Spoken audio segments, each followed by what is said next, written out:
Bismillahirrahmanirrahim. Assalamualaikum warahmatullahi wabarakatuh. Salam sejahtera bagi kita semua. Yang terhormat Bapak atau Ibu Tutor serta rekan-rekan mahasiswa sekalian. Perkenalkan, nama saya Nadila Agatha Putri dengan NIM 0577961185. Pada kesempatan kali ini saya akan mempresentasikan sebuah kajian filosofis pendidikan dengan judul Pilar-pilar pendidikan dan relevansinya di era digital. Di tengah derasnya arus informasi dan kemajuan teknologi saat ini, pendidikan nasional kita dihadapkan pada tantangan besar. Bagaimana menjaga jati diri bangsa di tengah gempuran budaya asing, serta bagaimana memanfaatkan kemajuan teknologi untuk mencerdaskan kehidupan bangsa tanpa kehilangan karakter luhur. Jawaban atas tantangan tersebut sebenarnya sudah ada dan tercantum dalam pemikiran Bapak Pendidikan Nasional kita, Ki Hajar Dewantara. Mari kita bahas satu persatu. Pertama, mari kita pahami makna kata pilar dalam konteks pendidikan. Secara harfiah, pilar berarti tiang penyangga atau dasar yang kokoh yang menopang sebuah bangunan agar berdiri tegak, kuat, dan tidak roboh. Jika dikaitkan dengan pendidikan, maka pilar pendidikan adalah nilai-nilai dasar, prinsip, dan landasan filosofis yang menjadi penopang seluruh sistem pendidikan kita. Tanpa pilar yang kuat, pendidikan hanya akan menjadi serangkaian kegiatan pengajaran tanpa arah, tanpa tujuan, dan tanpa makna. Pilar inilah yang menjadi pembeda antara pendidikan sekadar mencerdaskan otak dengan pendidikan yang sesungguhnya, yaitu memanusiakan manusia. Menurut Ki Hajar Dewantara, tujuan pendidikan adalah menuntut segala kekuatan kodrat yang ada pada anak-anak itu, agar mereka dapat mencapai keselamatan dan kebahagiaan yang setinggi-tingginya, baik sebagai manusia maupun anggota masyarakat. Untuk mencapai tujuan mulia ini, beliau meletakkan 3 prinsip dasar yang menjadi pilar utama pendidikan nasional kita, yang dikenal dengan semboyan ajarannya. Selanjutnya, prinsip dasar pendidikan Ki Hajar Dewantara. Ada 3 prinsip emas atau semboyan ajaran Ki Hajar Dewantara yang menjadi jiwa pendidikan Indonesia, yaitu pertama, Ingarso Sung Tulodo, artinya di depan menjadi teladan atau contoh. Prinsip ini menekankan bahwa pendidik, orang tua, maupun pemimpin wajib memberikan contoh nyata, keteladanan, dan suri teladan yang baik bagi peserta didik. Pendidikan tidak hanya soal kata-kata atau teori, tetapi perbuatan nyata adalah guru yang paling efektif. Kedua, Ing Madya Mangun Karso, artinya di tengah pembangunan kemauan atau prakarsa, artinya pendidik tidak boleh bersikap otoriter atau mendikte terus-menerus.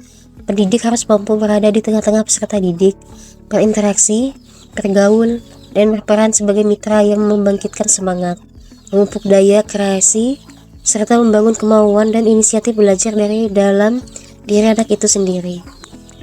Ketiga, Tuturi Handayani, artinya di belakang memberi dorongan dan dukungan.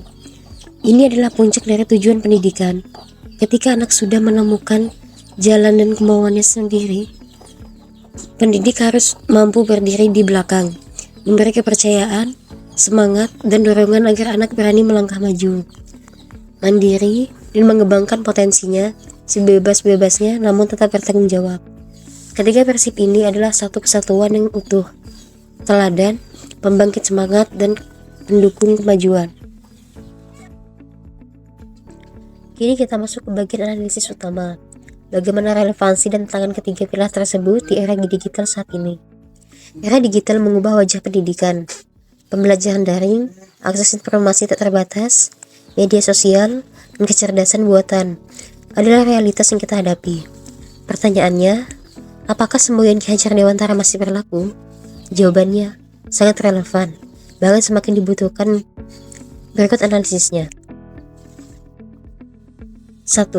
Relevansi prinsip Ingarso Sung Tulodo atau menjadi teladan. Di era digital, tantangan terbesarnya adalah literasi digital dan karakter. Informasi di internet sangat banyak, namun belum tentu benar, baik, atau bermanfaat. Di sini, Peran pendidikan sebagai teladan menjadi sangat krusial. Relevansi. Guru dan orang tua harus menjadi teladan dalam menggunakan teknologi. Bagaimana mencari informasi yang benar, bagaimana berkomunikasi dengan sopan di media sosial, dan bagaimana memilah konten yang mendidik. Tantangan. Seringkali kita menuntut anak untuk disiplin dan rajin belajar, namun kita sendiri sibuk bermain gawai atau menyebarkan berita bohong. Keteladanan dunia maya maupun dunia nyata kini menjadi satu kesatuan yang tak terpisahkan.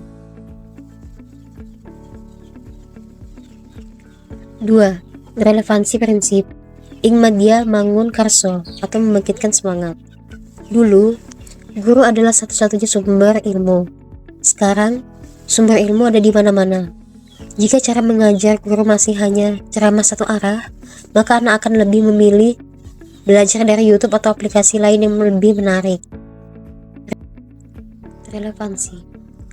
Peran guru berubah menjadi fasilitator. Guru harus berada di tengah siswa, mengajak berdiskusi, menggunakan media digital yang interaktif, dan merancang pembelajaran yang memancing rasa ingin tahu, serta kreativitas siswa. Tantangan. Tidak semua pendidik menguasai teknologi. Ada kesenjangan kemampuan digital yang membuat posisi guru tertinggal, dan sulit membangun interaksi yang menarik. Padahal, inti dari prinsip ini adalah hubungan manusiawi yang membangun semangat. 3. Relevansi prinsip. Tuturun Handayani atau mendorong dari belakang. Tujuan pendidikan di era digital adalah menciptakan manusia mandiri, mampu beradaptasi, dan mampu belajar sepanjang hayat. Relevansi. Pendidik tidak harus selalu mengatur segala hal. Kita harus memberi ruang bagi siswa untuk bereksplorasi, berinovasi, dan berkreasi menggunakan teknologi. Guru mencoba memantau, mengarahkan, dan memberi semangat saat mereka gagal atau ragu. Tantangan. Terlalu bebasnya akses digital membuat anak rentan tersesat, kecanduan, atau terpengaruh hal negatif. Di sini, dukungan dan pengawasan dari belakang itu penting, bukan mengekang, tapi menjaga agar mereka tetap berjalan di jalur yang benar. Contoh aktualnya, bisa kita lihat saat pembelajaran jarak jauh kemarin. Keberhasilan belajar siswa tidak ditentukan oleh mahalnya alat, melainkan oleh guru yang mampu memberi teladan cara belajar mandiri, mampu membangun semangat lewat interaksi hangat, dan mampu memberi dukungan moral agar siswa tidak putus asa. Sebagai penutup presentasi ini, izinkan saya menyampaikan refleksi singkat mengenai bagaimana pilar-pilar ini menjawab persoalan pendidikan nasional saat ini. Persoalan pendidikan kita saat ini bukan lagi masalah kurangnya fasilitas atau kurangnya informasi. Persoalan mendasarnya adalah krisis karakter, lunturnya nilai luhur, nihilangnya arah tujuan. Pilar-pilar pendidikan Ki Hajar Dewantara menjadi jawaban yang sangat tepat. Teknologi hanyalah alat, sedangkan manusia adalah tujuan utamanya. Jika kita memadukan kemajuan teknologi digital dengan ketiga prinsip tersebut, maka kita tidak hanya mencetak manusia yang cerdas secara intelektual atau menguasai teknologi, tetapi juga manusia yang berkarakter, beretika, dan berbudi pekerti luhur. Dengan Ingarso Sung Tulodo, kita menjamin ada keteladanan. Dengan Ing Madya Mangun Karso, kita menjamin tumbuhnya kreativitas dan semangat. Dengan Tutur Handayani, kita menjamin lahirnya kemandirian dan kepercayaan diri. Inilah jati diri pendidikan Indonesia. Di tengah badai globalisasi dan kemajuan zaman, kita tidak perlu kehilangan akar budaya kita. Justru dengan akar pemikiran Ki Hajar Dewantara itulah kita bisa tumbuh tinggi, kokoh, dan bermanfaat bagi bangsa dan negara. Demikianlah pemaparan singkat saya mengenai relevansi pilar-pilar pendidikan di era digital. Semoga kajian ini dapat menambah wawasan kita dalam memahami filsafat pendidikan nasional. Saya sadar masih banyak kekurangan dalam penyampaian ini. Untuk itu, saya mohon maaf dan terbuka atas saran serta masukan dari Bapak atau Ibu tutor maupun rekan-rekan sekalian. Terima kasih atas perhatiannya. Wassalamualaikum warahmatullahi wabarakatuh.